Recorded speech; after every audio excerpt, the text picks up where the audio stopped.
Hey guys, climate செம்மையாக இருந்துச்சு. Good afternoon, எப்படி இருக்கீங்க எல்லோரும்? சூப்பராக இருந்துச்சுங்க கிளைமேட்டு. ஸோ அதனால தான் உங்களுக்கும் அந்த வியூ காட்டுறேன். மாங்காய் பாருங்கள் எப்படி கெத்தாக இருக்குது அந்த மாங்காய் மரத்தில். ஸோ சூப்பராக இருக்குங்க இந்த கிளைமேட்டு, சூப்பராக இருந்துச்சு. அதான் உங்களுக்கு காமிச்சேன். இப்போ தான் எனக்கு விடிஞ்சதுனால உங்களுக்கு நான் குட் மார்னிங்கை போட்டுட்டு, ஸோ தலையில் எண்ணெய் வச்சு ரொம்ப நாள் கொஞ்சம் ஆயில் மசாஜை போட்டுட்டு கொஞ்சம் நல்லா மசாஜ் பண்ணிகிட்ருக்காங்க. பண்ணி ஒரு கொண்டையை போட்டால் தான் ஒரு பெண்ணாகவே உணர முடியும். ஸோ அந்த கொண்டை ரொம்ப முக்கியம். அதனால் ஒரு கொண்டையை போட்டுருவோம். கொண்டையை போட்டுட்டேன், பார்த்தீங்களா? கொண்டையை போட்டுட்டேன். சரி, வாங்க வீடியோக்குள்ளே போகலாம். Welcome back to Indhu Vikki vlog. வேறு ஒன்றும் இல்லைங்க, பிரிஞ்சி தாங்க செய்ய போகிறோம். பிரிஞ்சி செய்கிறது தான் பார்க்க போகிறீங்க. ஸோ காயெல்லாம் எடுத்து வச்சுட்டு நம்ம பிரிஞ்சி செய்கிறதுக்கு ரெடி ஆகிடலாம். ஒரு பாத்திரத்தில் அரிசி போட்டுப்போம் பிரிஞ்சி செய்கிறதுக்கு. நான் ஏன் பைத்தியம் மாதிரி ஆடிட்டுருக்கேன்னா, பின்னாடி பேக்ரவுண்டில் சாங் ஓடிட்டுருக்குங்க. ஸோ அந்த ஸ்பீக்கரில் தான் ஓடிட்டுருக்கு, அதை காட்டுறவங்க அந்த ஸ்பீக்கரில் தான் ஓடிட்டுருக்கு. அதான் கொஞ்சம் பைத்தியமே ஆடிட்டுருக்கு. அதெல்லாம் கொஞ்சம் இக்னோர் பண்ணிக்கோங்க, நோ ப்ராப்ளம். சரி, அரிசி வந்து போட்டுக்கலாம்.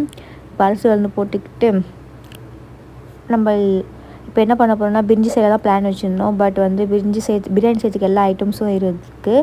ஸோ அதனால் சிக்கன் மட்டும் இல்லை, அது மட்டும் போயிட்டு கடைக்கு போய் வாங்கிட்டு வந்துடலாம். ஸோ ட்ரெஸ் சேஞ்ச் பண்ணிக்கிட்டு போய் கடைக்கு போயிட்டு வாங்கிட்டு வந்துடலாம். ஓகே பாய், கடைக்கு போகும்போது பார்க்கலாம். இப்போ நான் கடைக்கு கிளம்பிட்டேன். ஸோ அதனால் வந்து என் தம்பி தூங்கிட்டு இருக்கான். ஸோ அவனோட ஃபோன் எடுத்துகிட்டு போவோம். அவன் தான் கொஞ்சம் பே பண்ண வேண்டிய வேலை இருக்குது. ஸோ அவன் ஃபோன் ஆட்டியை போட்டுட்டு போவோம். பாருங்கள், செம்ம வெயில் அடிக்குது. எவ்வளோ வெயில் காயுது பாருங்கள். இந்த மொட்டை வெயிலெல்லாம் இப்போ நம்ம கடைக்கு போக போகிறோம். அவன் ஃபோன் எடுத்துக்கிட்டு வாங்க என் கூட கொஞ்சம் வீடியோவில் ட்ராவல் பண்ணலாம். ரொம்ப தூரம்லாம் இல்லை, கடைக்கிட்ட தான். வாங்க காட்டுறேன். நான் போகிற சிக்கன் கடைக்கு போவோம். அங்கே கறி கொஞ்சம் எக்ஸ்ட்ராவும் போடுவாங்க. ஸோ இங்கேருந்து அந்த பக்கத்தில் ஒரு சந்து போகுது, பார்த்திங்களா? அந்த சந்தில் தான் நம்ம போக போகிறோம்.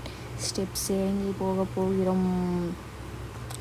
வாங்க வீடியோவில் பார்க்குறேன். யாராக இருக்காங்களான்ட்டு யாரும் இல்லை. சரி, ஓகே. ரோட்டில் கேமரா பிடிச்சிட்டு போனாலே யாரெல்லாம் நம்மளை தான் பார்க்குற மாதிரி கொஞ்சம் ஷையாக இருக்கும். இருந்தாலும் அட்ஜஸ்ட் பண்ணிக்கிட்டு நம்ம போகலாம். ரொம்ப தூரம் இல்லை, டேர்ன் பண்ணோன்னே இது ஒரு வீடாக. இந்த வீடியோ கொஞ்சம் பெருசாக இருக்க மாதிரி இருக்கும். அந்த ஒரு வீடு அங்கேருந்து இது வரைக்கும் ஸ்டார்ட் ஆகி முடியுதுங்க. அதோ தெரியுது பார்த்தீங்களா? அதுதான் கடை. அங்கே தான் போய் நம்ம வாங்க போகிறோம். கடைக்கு வந்துட்டு ஒரு 1/2 kg சிக்கன் கிட்ட சொல்லிட்டோம். பையா போட்டுட்டார். ஒரு 25 கிராம் எக்ஸ்ட்ராவே போட்டிருக்கார். ஸோ பையா கட் பண்ணிகிட்ருக்காரு. சிக்கனை கட் பண்ணி கொடுத்தாச்சு. நான் பே பண்ணிட்டேன். ஸோ வாங்கிட்டு வீட்டுக்கு எடுத்துகிட்டு போக போகிறோம். எடுத்துகிட்டு போயிட்டு பிரியாணி சமைக்க போகிறோம். இன்றைக்கி தான் பிரியாணி சொல்லிட்டு சில ஐட்டம்ஸாக இல்லை, அதெல்லாம் கடைக்கு போயிட்டு இஞ்சி பூண்டு பேஸ்ட்லாம் இல்லைங்க, அதெல்லாம் அரைக்கணும். மிக்ஸி இல்லை, அதனால் வந்து பேஸ்ட் நான் வாங்கிக்கிட்டேன். கொத்தமல்லியும் இல்லை. ஸோ அதுவும் எடுத்துக்கிட்டு இப்போ நம்ம கட்டிங் போட போகிறோம். நீங்கள் நினைக்கிற கட்டிங்கில் காய்கறிலாம் கட் பண்ண போகிறோம். அதாவது வெங்காயம் தக்காளிலாம் கட் பண்ண போகிறோம். சிக்கனும் வாங்கிட்டு வந்துட்டேன். ஸோ கட் பண்ண போகிறோம். அதான் போஸ்ட் கொடுத்துட்ருக்கேன், கட் பண்ண போகிறோன்ட்டு. கட் பண்ணிகிட்ருக்கலாம். கட் பண்ணிவிட்டு வெங்காய தக்காளிலாம் எடுத்துக்கலாம். அதுங்க கட் பண்ணிகிட்டு இருக்கும்போதே கொஞ்சம் என் கையெல்லாம் காட்டிகிட்ருக்கேன். ஏன்னா கையில் ரொம்ப ஈரமாகிடுச்சு சொல்லிட்டு காட்டிகிட்ருக்கேன். கட்டிங் ரொம்ப நேரம் லென்த்தாக போகும். அதனால் கொஞ்சம் ஸ்பீட் மூடில் வச்சு கட் பண்ணி முடிச்சுட்டேன். இப்போ நம்ம என்ன பண்ண போகிறோம், பிரியாணிக்கு செய்ய தேவையான பொருளெலாம் ரெடி பண்ணி வச்சுக்கிறோம். வெங்காயம், தக்காளி, பச்சை மிளகா, கொத்தமல்லி எல்லாமே கட் பண்ணி வச்சாச்சு. புதினா எல்லாமே நல்லா கட் பண்ணி வச்சுட்டோம். ஸோ இப்போ நம்ம வந்து சமைக்க தான் போகிறோம். கறி எடுத்துகிட்டு வந்து ஃபஸ்ட்டு வாஷ் பண்ணிப்போம். சிக்கனை தான் வாஷ் பண்ண போகிறோம். சிக்கன் கழுவுறதுக்கு நம்ம பாத்திரம் எடுத்துகிட்டு வாஷ் பண்ணுவோம். ஸோ அம்மா மிஸ் ஆகிடுச்சிங்க, அதனால் சிக்கனை கொஞ்சம் வாஷ் பண்ணுவோம். என்ன சிம்ரன் இதெல்லாம் மிஸ் பண்ணிட்டேன்ற மாதிரி தான் ஆகிடுச்சு எனக்கு. ஸோ வாஷ் பண்ணுவோம். வாஷ் பண்ணிவிட்டு பிரியாணி செய்ய எல்லாமே ரெடி பண்ணி வைப்போம். நீங்கள் இந்த மாதிரி சும்மா தான் எதனா சிம்பிளாக செய்கிறேன்னு சொல்லிட்டு ரொம்ப கொஞ்சம் ப்ராசஸ் லென்த்தான வேலையை எடுத்துருவோம். அது மாதிரி தான் நான் கொஞ்சம் லைட்டாக அப்படி தான். பிரியாணி செய்யறதுக்கு பாத்திரம் பார்த்திங்கன்னா அவ்வளோ பெரிய பாத்திரம் எடுத்துருக்கேன்.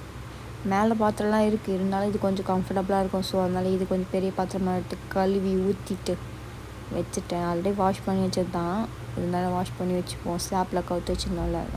இப்போ பிரியாணிக்கு தேவையான ஐட்டம்ஸ்லாம் எடுத்து வைக்கிறேன். நெய் பேக்கெட்டு, கரம் மசாலா, தனியாத்தூள், பட்டை லவங்கம் அதெல்லாம் வந்து வச்சுருக்கேன். அப்புறம் சில்லி தூள் எல்லாமே இருக்குது.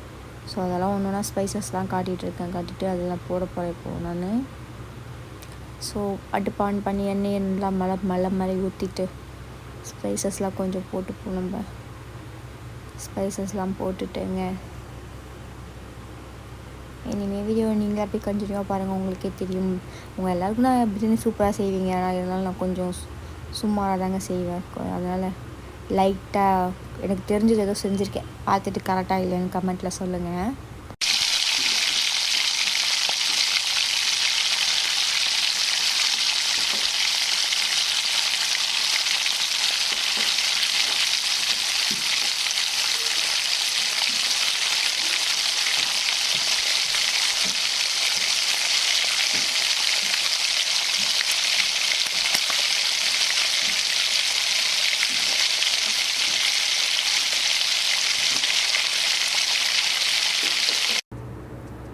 சிக்கன் இது உங்கள் யாருக்கும் தெரியாது பாரு, அதனால் நான் சொல்லிகிட்ருக்கேன். சிக்கனுன்ட்டு பைத்தியம், நான் கொஞ்சம் அப்படி தான். சிக்கன் எடுத்துப்போம். சிக்கன் எடுத்துக்கிட்டே எல்லா சிக்கன் எடுத்து நல்லா ட்ரை பண்ணி போட்டுட்டு கேர்டு கொஞ்சம் அதில் ஊற்றிப்போம். அதுக்குள்ளே கொஞ்சம் வெங்காயம் அடி பிடிக்க ஆரம்பிச்சிச்சு, அதனால் கேர்டு கொஞ்சம் எடுத்து அப்படியே கையில் வச்சு போஸ் கொடுத்துட்ருக்கேன்.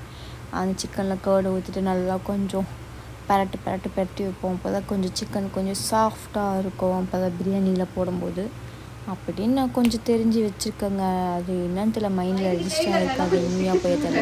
என் தம்பி கொஞ்சம் டிஸ்டர்பன்ஸ்.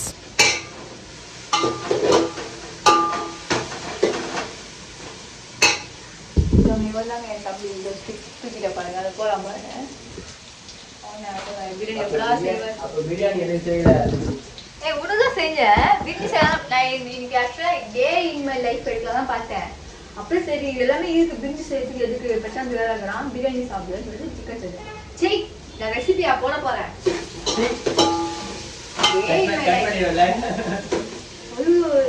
ஆமாடா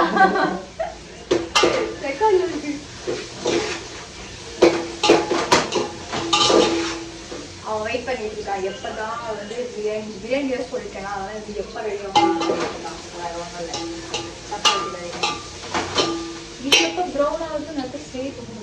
போறாங்க அதை பாருங்க வந்தாங்க. அவர் கேர்ள்ஸ் ஃப்ரெண்ட்ஸ் அதிகமாக இருக்கக்கூடாது, ஏன்னா ஸ்னாப் சாட்ல நிறைய பேர் இருக்காங்க. ஒன்று இல்லைங்க, ஸ்னாப் சாட்ல 5-6 இருக்குங்க.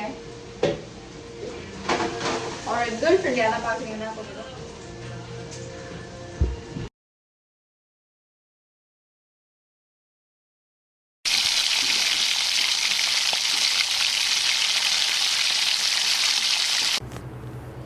அப்படியே நடுவில் கொஞ்சம் வீடும் க்ளீன் பண்ணி வீடும் கொஞ்சம் பெருக்கிட்டே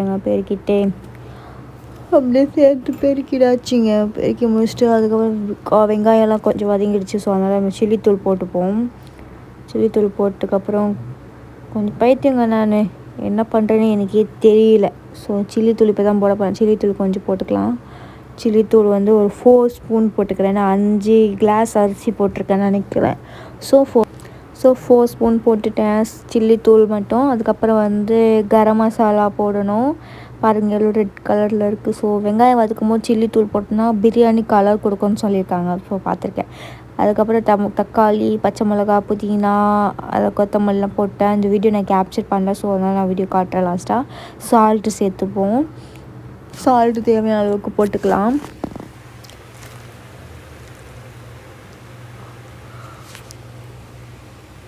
அதுக்கப்புறம் அரிசி கழுவி வச்சுருக்கேன். அரிசி கழுவி ஊற போட்டு வச்சுருக்கேன். ஸோ அந்த அரிசியும் அப்படியே கொஞ்சம் உங்ககிட்ட காட்டுறேன். அரிசி போட்டு வச்சுருக்கேன். அப்புறம் வந்து பிரியாணி செய்யும்போது லாஸ்ட்டில் அரிசி காமிச்சிடும். அரிசி எங்கேருந்து வந்து கேட்கக்கூடாதுனால அரிசி சைடில் காட்டேன். என்னடா எதுவும் மிஸ் பண்ணுறோமோ நினச்சிங்க. இஞ்சி பூண்டு பேஸ்ட்டு நான் போடலை, ஞாபகம் வரல. பேக்கெட்னால ஞாபகம் வரலைங்க. அரிசி இருந்தால் கொஞ்சம் நம்ம அது வேலை பண்ணியிருப்போமா, அது ஞாபகம் வந்திருக்கோம். ஸோ அதனால் நான் மறந்துட்டேன். இப்போ கொதிக்குது, அதனால் காட்டுறேன் உங்களுக்கு. அது பாருங்கள் அப்படி கொதிக்குதுன்னு அப்படின்னு சொல்லிட்டு. அது கொதிச்சிட்ருக்கு. நல்லா கொதிக்கிட்டோம். அந்த தக்காளி அதெல்லாம் நல்லா இதை வச்சு கொஞ்சம் கிரேவி கன்சிஸ்டன்ஸில் வந்துடுச்சுன்னா நம்ம சிக்கனை போட்டுடலாம்.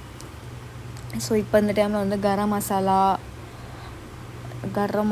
போடுறோம். இந்த கரம் மசாலா போடலாம், கொரியண்டர் அதெல்லாம் போட்டு நல்லா வதக்கிட்டோன்னா நல்லா வதக்கி முடிச்சாச்சு. வதக்கி முடிச்சதுக்கப்புறம் என்ன பண்ண போகிறோம், சிக்கனை போட போகிறோம். ஊற வச்சோல தயிரில், ஸோ அந்த சிக்கனை போட்டுட்டு அதை கொஞ்சம் கிளறி விட்டுட்டு தட்டு போட்டு மூடிட வேண்டியது தான். வேறு எந்த வெளியும் கிடையாது. நான் சைடில் என்னோடய பொம்முக்குட்டி வந்துட்டாங்க. பொம்முக்குட்டி கொஞ்சம் சேட்டை பண்ணிகிட்டே இருந்தாங்க, அழுதுகிட்டே இருந்தாங்க. ஸோ மேடமை தூக்கிட்டு வந்துட்டேன். ஸோ அதனால் வந்து நல்லா கொஞ்சம் இதுவாகிடுச்சு. அதை வதக்கி தட்டு போட்டு மூடி தண்ணி விட்டுட்டோம். தண்ணி விட்டுக்கப்புறம் பார்த்துக்கலாம். ஸோ தண்ணியும் விட்டுருச்சு. தண்ணி விட்டு நல்லா கறியெல்லாம் நல்லா தண்ணி விட்டுருச்சுங்க. தண்ணி ஆட் பண்ணிக்க வேண்டாம், பிரியாணிக்கு தேவையான தண்ணியெல்லாம் ஆட் பண்ணிக்க வேண்டாம். ஸோ அந்த கிளிப் நான் எடுக்கலை. ஸோ ஃபைனலாக முடிஞ்சிருச்சு. அது நல்லா கொதிக்கிட்டோன்னு சொல்லிட்டு நான் விட்டுட்டு பார்ப்போம். நல்லா கொதிக்குது பார்த்தீங்களா, தண்ணி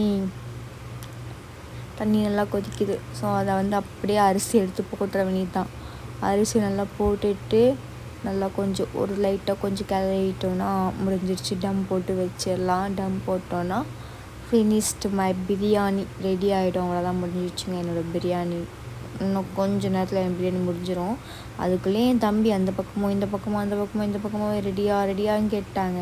ஏன்னா நான் இந்த வேலையும் பார்க்கணும், வீட்டு வேலையும் பார்க்கணும், குட்டி பாப்பாவும் என்னோடய பொம்மை குட்டியும் பார்க்கணும்.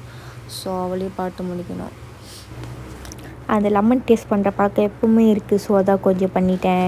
பார்த்துக்காதீங்க, அதெல்லாம் இக்னோர் பண்ணிக்கோங்க. அதெல்லாம் நீங்கள் கற்றுக்காதீங்க என்னை பார்த்து. ஸோ இப்போ கிளறிட்டு தட்டு போட்டு மூடிட்டோன்னா முடிஞ்சிடும். அதுக்குள்ளே சைட் பை சைடாக என்னோடய வேலையும் நான் பார்த்துட்ருக்கேன். பாத்திரம்லாம் வாஷ் பண்ணி வச்சுட்ருக்கேன். பாத்திரம்லாம் வாஷ் பண்ணி வச்சாச்சுங்க. வாஷ் பண்ணி வச்சுட்டுக்கப்புறம் நம்ம பிரியாணி அதுக்குள்ளே ரெடி ஆகிடும். ஸோ அதனால் இப்போ பாருங்கள், என்னோடய கிச்சனும் எவ்வளோ நீட்டாக ஆகிடுச்சு பாருங்கள் எப்படி இருக்குன்ட்டு. பிரியாணி டம் போட்டது உடச்சிட்டு சாப்பிட்டு பார்க்கலாம் அப்படி இருக்குன்ட்டு. பிஃபோர் மை கிச்சனை கொஞ்சம் பாருங்கள் எப்படி இருக்குன்ட்டு. Before and after my kitchen பாருங்கள். க்ளீனிங்க்கு அப்புறம் எப்படி இருக்குது, சூப்பராக இருக்குல்ல, க்ளீனாக நீட்டாக இப்படி இருக்க கிச்சன் தான். பிரியாணி உடச்சாச்சு, டம் உடச்சிட்டோம் ஆல்ரெடி. இப்போ சாப்பிட்டு பார்க்கலாம். நல்ல வாசனையும் சூப்பராக இருக்குது. சாப்பிட்டேங்க ஆல்ரெடி நான், சூப்பராக இருந்துச்சு பிரியாணி. நான் டேஸ்ட் பண்ணி பார்த்துட்டேன் அங்கேயே. ஸோ இப்போ தட்டில் போட்டால் ஐயோ கீழே கொட்டிட்டேன். சாப்பிட்டேன், நல்லா தான் இருக்குது. ஸோ லைக் பண்ணுங்கள், கமெண்ட் பண்ணுங்கள், ஷேர் பண்ணுங்கள். என்னோடய வீடியோ பிடிச்சிருந்தா ஷேர் பண்ணுங்கள். டாட்டா, நெக்ஸ்ட் வீடியோவில் பார்க்கலாம். பாய்.